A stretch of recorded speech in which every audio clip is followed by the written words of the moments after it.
bats, you've seen guys now starting to pick one another up when guys are down. You just saw regional where the top four guys in the lineup really weren't hitting the way they typically hit.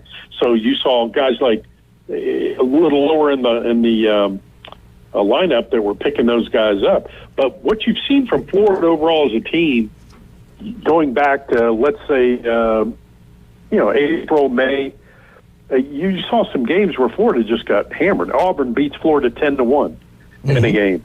You had 14-2 loss to Tennessee where they were run ruled. You had a 13-11 loss to Georgia of all teams. And then South Carolina sweeps Florida. So Florida's had some, they seem to have a game or two here and there where they're just awful. I think you saw the same thing in regional play where, that they fell down. They just didn't put it together. And this is a team that has, for 21 games this season, they fell behind early and rallied and then so often won those games. They just didn't find a way that game. So I think it was good for Florida to do that. You come back and you have to play twice in one day, and they did that, and they get it done. And next thing you know, they're playing Texas Tech, and with they got to beat them twice, and they did beat them 7-1, beat them 6-0, and really manhandled the Red Raiders on their way to Super Regional. Yeah, and I just think that I think it was kind of the last piece where they had to kind of have a little adversity about them, have to be a little bit patient, have to show some poise. And like you said, it's, maybe your 8-hitter and 7-hitter are going to have to step up and be the guys. Maybe a different arm has to be the one. But I think that's going to pay such dividends for Florida because this team now to me looks like a team that has the self-confidence to know even if it's going bad, we're just, one hit away. We're just, they just have that kind of cool confidence I think you need going into Omaha. They do. And you look at a perfect example of that is B.T. Ripel. Okay? He goes 0 for 4 in the first 3 games of the NCAA regionals and then has a 2 for 4 game with 2 home runs, 4 RBIs, 2 runs scored, which we know in the SEC tournament he had a game like that as well late in the tournament where he went 2 for 3, had 2 home runs, one of them a grand slam to help them beat Vanderbilt. So, yeah, they've again, you got to have those guys in the lineup pick you up. And then Florida did. Florida had an 8-hole hitter pick them up. They had a 9-hole hitter pick them up one game, an extended inning that drove in a run. And that's what you have to have in NCAA tournament play. And you have to have someone emerge from the bullpen and pitch really well. And right now, if you look at the Florida bullpen, they have 3 kids pitching out of that bullpen that are pitching awfully well that are not named Brandon Neely. That's right. And you're going to need them all out in Omaha with all those games. Mark, we're going to head to a break real quick. Hold you over. We're going to get more into Super Regional, and then we're going to talk a lot about the World Series there going forward. So stay with us here. Just thanks again to all of our sponsors who make this show possible. We've talked about so many of them. Don't forget it's J. Michael Spaghetti Day. I know most of you don't because I see the line when I get there at 11 o'clock. And Glenn, you're not wearing your red shirt today. Nope. You're going to show your stains. No, I got the apron, though. I got the lab apron. I still have it. So we'll put the bib on them. So, all right, well, we're going to head to a break here. When we come back, more with Mark McLeod, more about the Gators' trip out to Omaha, and hopefully maybe a national championship that they bring back with them. We're going to find out next. Coach James Hale Show, ESPN Northwest Florida. Well, you can tell by the way I use my walk, I'm a woman's man. ESPN Northwest Florida, the sports talk monster on the Gulf Coast. Let's go! Destin, Panama City, and Mexico Beach. Listen on 104.3. In the Mariana, Chipley, and Bonifay area, hear us on 102.1. Swing, line drive, left center field, that ball is down! And now, Fort St. Joe, Apalachicola, and Weewa. It's 101.9. We have Northwest Florida covered. It's ESPN Northwest Florida. Good morning. This is Joanna on ESPN Northwest Florida with your weather forecast on this Wednesday. A chance of thunderstorms and partly cloudy this afternoon and evening with a moderate breeze out of the southwest around 15 miles per hour and temps near 84. We will have a likelihood of thunderstorms and mostly clouds tonight and be warm at 79. And likely thunderstorms tomorrow and high 85. This forecast is brought to you by Earthworks of Northwest Florida. Thank you for keeping that dial on ESPN Northwest Florida. Rely on it. Sykes Concrete has been in business in this area since 1947, and 3 generations later, they're still going strong. See Sykes Concrete for dirt, sand, rock, and concrete. They can handle any size job from the smallest to the largest. Sykes Concrete pays CDL truck drivers some of the highest wages in Bay County, making $50,000 to $75,000 a year, including holiday and vacation pay, plus health insurance. See Hugh Sykes at Sykes Concrete, 8030 Highway 77 on the right, just north of Southport Elementary School. Everyone loves gold chains. I mean, who doesn't? Gold always works. Tracy's Fine Jewelry inside Coin and Bullion Reserves features the largest selection of 14-karat gold chains, bracelets, pendants, and earrings you'll find anywhere. In fact, more than all the other stores in Bay County combined. And they're all on sale today at Tracy's Fine Jewelry inside Coin and Bullion Reserves. You won't find a larger selection or lower prices anywhere. Gold always works. And you can take that to the bank. The Coach James Hale Show is live and local from the J. Michaels studio. Boss, I got good news and bad news. Whoa, what's the bad news? Your hat's on fire. ESPN Northwest Florida.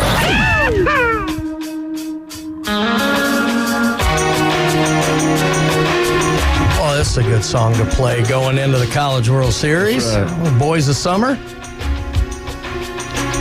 Love it, John. Love coming into this. You're just my personal DJ. That's how it's going to go from here. Coach James Hale Show, Brian Haddock, Glenn Manley, Big John, and on the line with us again, Mark McLeod. Mark, outside of our show every Wednesday, how can people listen to you?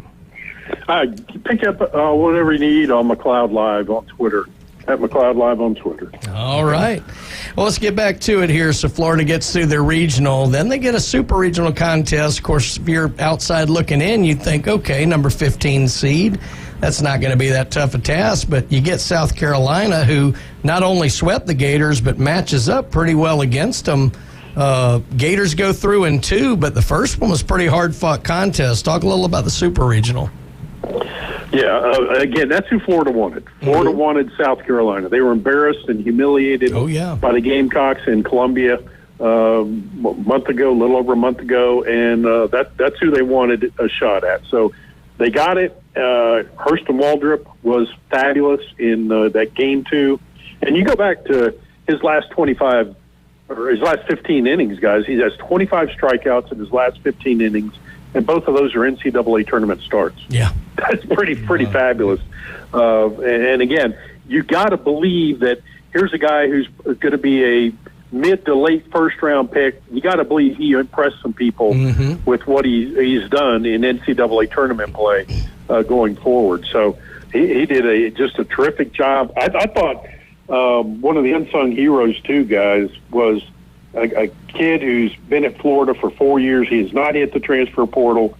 He's done a fabulous job, and that's shortstop Josh Rivera, who, 4 for 8 in the tournament, had a big home run, a couple RBIs, in the Super Regional, 2 runs scored, had a walk, so 3 RBIs, I should say. Yeah. So I thought Rivera was very important because, again, the guys in the upper part of that lineup were not hitting the way they did. Florida had to rely on kids picking them up who were hitting a little later in the lineup. But the pitching, I thought you got good pitching from Sperm.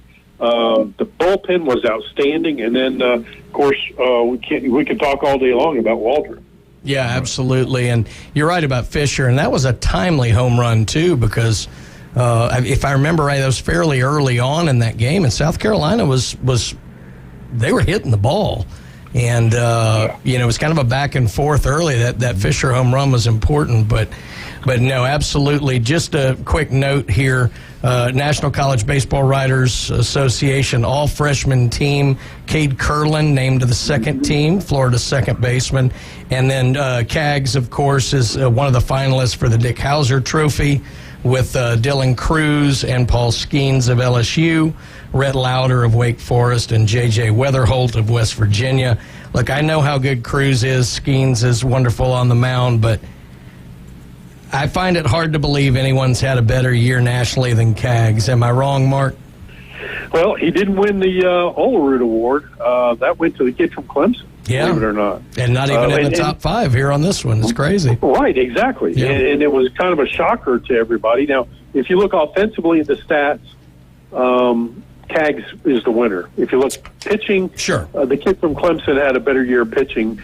But, he was 8-1 on the year. Kaggs is 7-3. There were some differences here and there, but he threw more innings. The kid from Clemson threw more innings. Right. But yeah, for Kaggs, I think there were a lot of people overall who were kind of floored by that because, again, here's the kid that leads the nation in home runs. Yeah.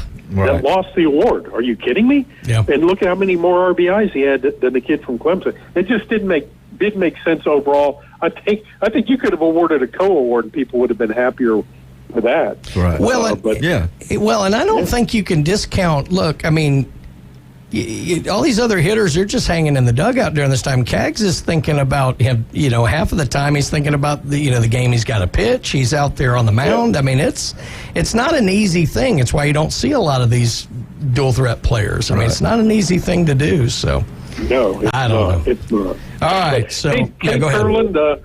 Cade Kurland hit 316 home runs and 48 RBIs, and he's second-team All-Freshman. Yeah, it's I thought crazy, that was isn't a little bit of a slap in the face too. But no, I agree. I mean, look, he's in the SEC, and that's the toughest conference in college baseball, and that's been proven. Yep. All right, so we're on to Omaha here. Gators, we're going to kick off here on Friday. They're going to open against Virginia. Oral Roberts, TCU, also in the Gators bracket. I mean, for lack of a better term, let's talk about the elephant in the room. Florida got a pretty darn good draw in Omaha. Talk about it and the opener against Virginia. Well, bracket 2 is a beast with LSU, Wake Forest, Tennessee, and Stanford. That's a beast.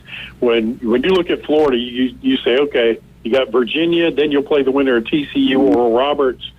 And by the way, Coach Manley, I picked Oral Roberts. There was a lot of love there. When I said Oral Roberts last week, Coach Manley can attest. What? Are you kidding me? That's what he said. I said, no, I'm not kidding you. That's a good baseball team. I said, but admittedly, I'm thinking a lot of it from the heart because I want to see those guys win it. Right. But it's going to be a lot of fun. I think Tennessee, LSU, Stanford, Wake Forest. These are some great round one games that you're going to have in this tournament. Looking forward to that. Looking at the Gators matchup, obviously the 13th CWS appearance for the Gators, 8th under Sully. Mm-hmm. And you look at Virginia, it's their 6th appearance. And, of course, they won a national title not that long ago. Virginia is the top hitting team in the country, 335. Ethan Anderson's been going on a tear for them. He's 12 of 22 with 3 home runs and 5 doubles, 7 RBIs against Duke alone this season. Mm-hmm. So they Kyle Teal, they got the top catcher in the country in Kyle Teal. Anderson and Teal both rank top 20 or top 5 nationally with doubles with 25. So this is a good Virginia baseball team. They swing the bats really well. They've got some good pitching, and defensively, both teams are compare very evenly on defense. So it should be a fun one. Absolutely, and you can't take any game for granted here. Look, it doesn't matter who looks like what. If you made it to Omaha, you're a good baseball team. Do you expect Sully to throw Sproat to start, or what's kind of the feeling there? It seems like what he's done most all year. Yeah, it's interesting. I did show up in Huntsville, Alabama yesterday, and I told them, I said, isn't it beautiful to be in a situation where you really don't have a number one? Yeah. I mean, you have Sproat, you have Waldrop. You could go either way. I would kind of think he would probably go Sproat and then go Waldrop. But it wouldn't matter either way. Cags is going to be your number 3. That's and they right. were joking and said, yeah, Cags is your number 3. Can you imagine? Yeah, because he would be a number 1 on most every team in the country. Oh, yeah. Outside of maybe 20 or 25 teams. No doubt. I mean, not even with the Homer hat on, I think all of us would expect Florida to get through their side. Who do you like coming out of the other side of the bracket, Mark? LSU. I like LSU. I think Wake Forest is awfully good. I think that's going to be a great battle there. But guys, I like LSU. I like the way they're playing ball right now. That lineup is flat loaded. You got 2 top 5 picks in the upcoming NFL or Major League Baseball draft. I'm stuck in football too. But yeah, so it's going to be. I'll give me the LSU Tigers out of bracket 2, and I'll take Florida out of bracket 1. And what a matchup that would be, because they didn't face each other during the season. That's what I was going to say. It was so interesting that they didn't play each other this year, and it could very well be that way. But I don't know. I like LSU. The talent is undeniable. I just haven't really liked their consistency as a team this year. So we'll see. But definitely pulling for the Gators here. It's going to be a fun weekend of baseball. There's no doubt of that. And Mark, we'll have you back next Wednesday to talk more about it, I'm sure. Absolutely. And all the magazines are coming out for football. So all right.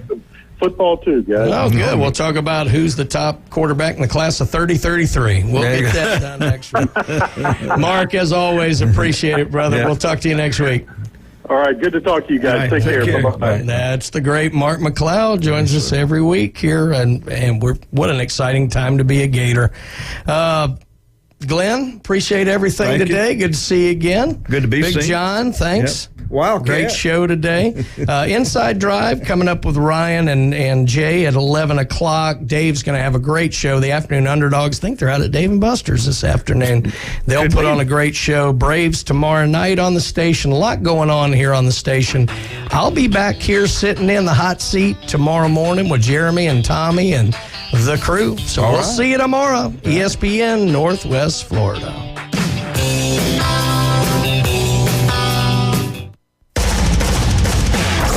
Your attention, please.